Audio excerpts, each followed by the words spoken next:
This is a homage beat.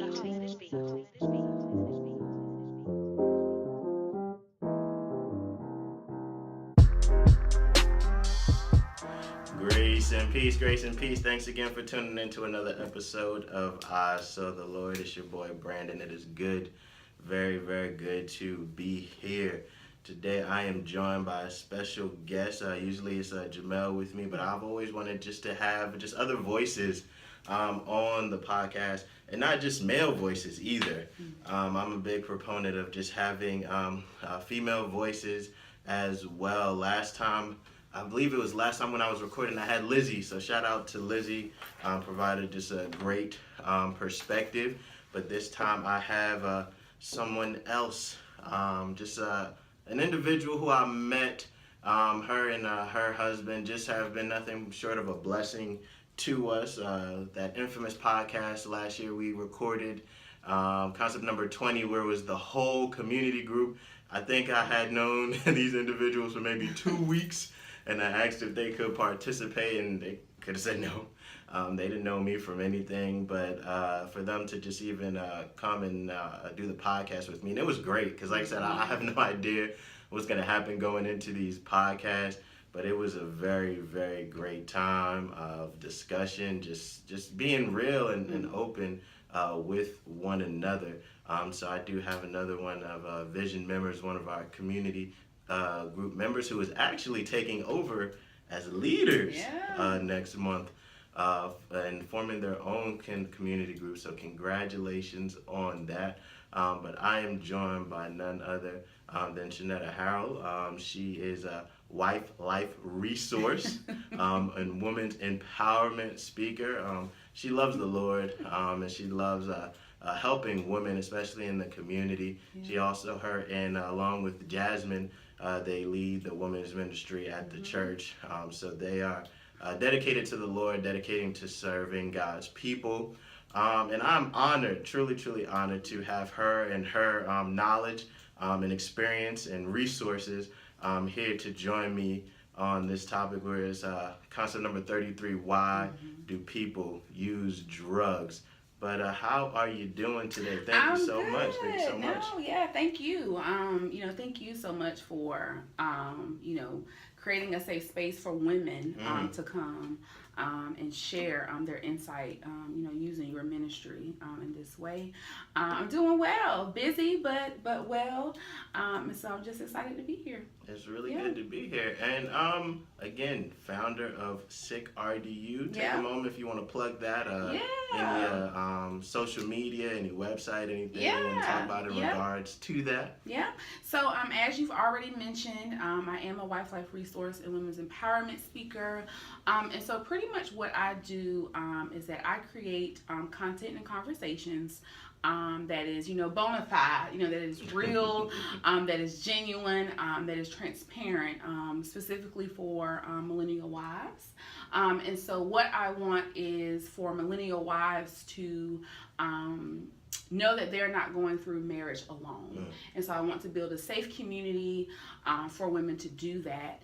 And I also want to speak to women in churches and events and those types of different things. And so eventually I want to be able to do that full time and travel the world and speak to thousands of women. And secondly, by the grace of God, I am the founder of Sisters in Christ's Kingdom, which is pretty much a community group for women in the Raleigh-Durham area.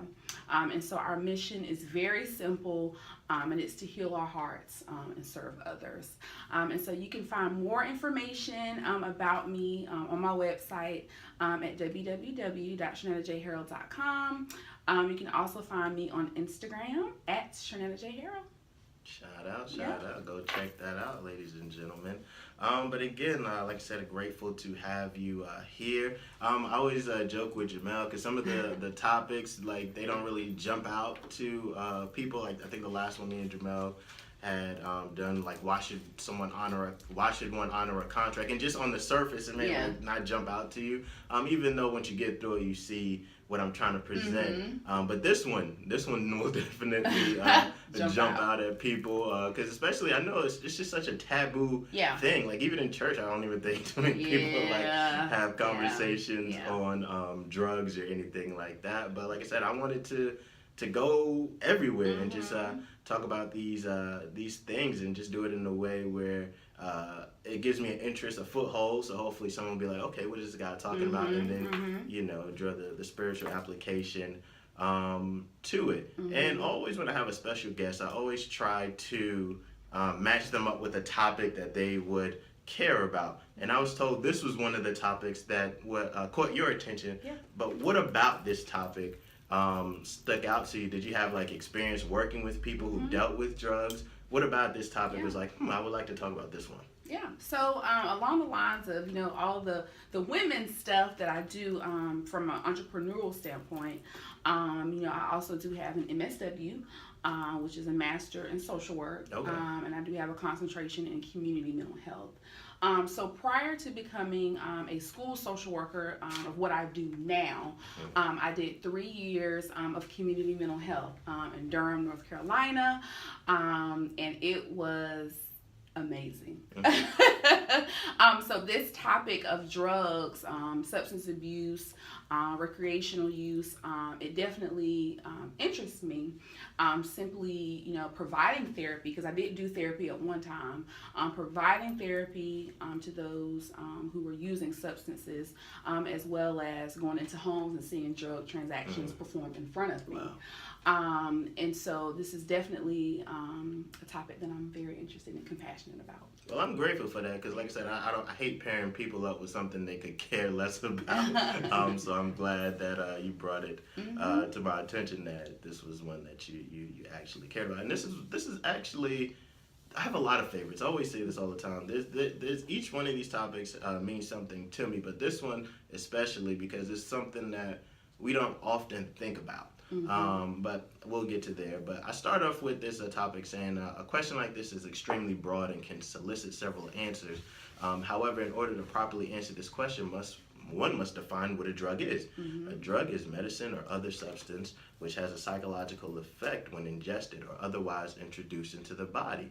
Given this definition, one can see that drugs are not necessarily a bad thing, especially this is especially true if one uses it for medicinal purposes. Using drugs for medicinal purposes is beneficial, and in many cases can save and preserve life. So I always wanted to make sure, because again, drugs is usually a taboo, but drugs are actually good. So I don't ever want anyone to come away taking away that drugs are bad. Many people suffer with health concerns and they need drugs to take care of themselves. But I say this, why is there such a stigma with drugs? Why do we view it as taboo when on the surface drugs seem to be a pretty good thing? Yeah, I think, that question as well is also multifaceted. I think that if we're talking about specifically in the African American community, the stigma is just flat out lack of education. It's lack of education. It's poverty, pervasive poverty. It's substance abuse in itself, of the misconception that drugs are for medicinal purposes, but that drugs have also been misused for so long, for decades. And so, there's a stigma around that, and we could even take it a step further to opiates. I could go to the doctor right now and be prescribed Percocets. But I can also be easily addicted to those opiates as well. And so a lot of times, even for medical purposes, some people are reluctant to a prescription from a doctor because they don't want to get addicted to substances. So yeah, I think that the stigma for the African American community is lack of education, but I also think, just from a more systemic way, I think that what a lot of people, when people initially think about drugs, they automatically think of a quote unquote bum on the street. using drugs, Yeah. right? But no one ever talks about, people of high socioeconomic Yeah. levels, right? True. Um, Nobody ever talks about that. And so I think that that's also a stigma as well, that we're not talking about, people who are millionaires, or people who, live in, a gated community, who, are high every day. Yeah. They're functional addicts. So yeah.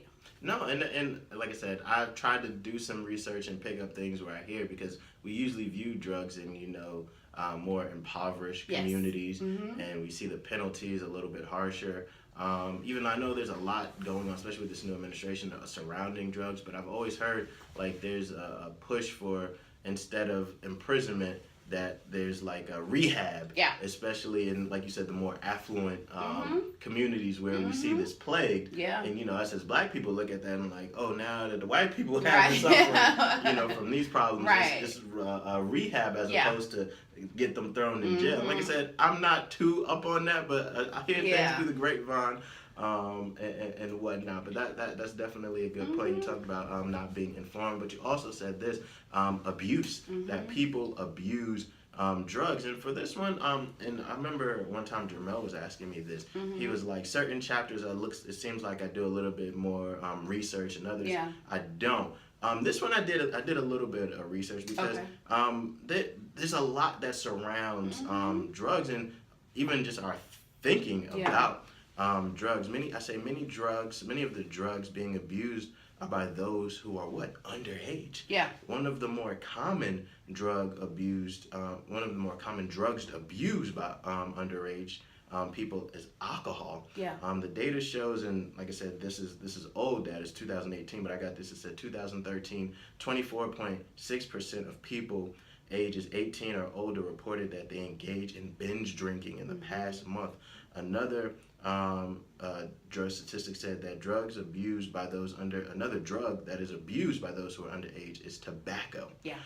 Roughly 16% of those aged 12 to 17 have used tobacco in their lifetime, and just seeing the effects of that, where drugs it's across the board, that it doesn't just affect one type of person. It doesn't just respect those who are black, those who are white, those who are males, those who are female, those who are but those who are young as well. And I think those are the most heartbreaking ones, when you see those whose bodies haven't developed enough are abusing these drugs. And as someone who has had experience and just hands-on experience, have you known people who have abused drugs? Do you have any stories that you can tell us about that? Yeah.